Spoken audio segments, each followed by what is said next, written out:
Повторно е објавен оглас за 13 места со можност за пријавување на заинтересирани кандидати и обезбедување доктори во Велешки села.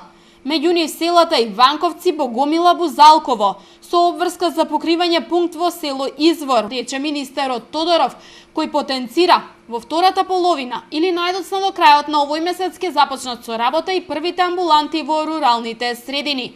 За оние во кои што не се обезбедени лекари, започнува нова постапка и нов оглас. Ги охрабрува лекарите да се пријавуваат на отворениот оглас со цел да се обезбеди здравствена заштита за пациентите од руралните средини. Мислам дека е добро да се пријавуваат, еве ги охрабрувам сите лекари кои што се општи лекари да се пријават на овој оглас, еве и на повторениот оглас, затоа што примањата во тој дел се навистина солидни за нив, а од друга страна сериозно ќе се помогне на оние лица кои што живеат во рурални области да добијат лекар многу блиску или поблиску до местото на живење.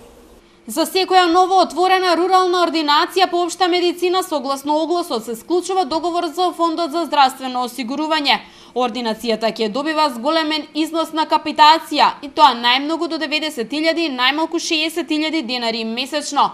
Лекарот во првите 24 месеци или додека не надмине 700 пациенти ќе може сам да ја обавува функцијата, односно без да ангажира медицинска сестра. Според надлежните во Министерството за здравство, достапноста на здравствената заштита до секој граѓанин во државата е во фокусот на најголем дел од мерките и проектите кои ги спроведува Министерството.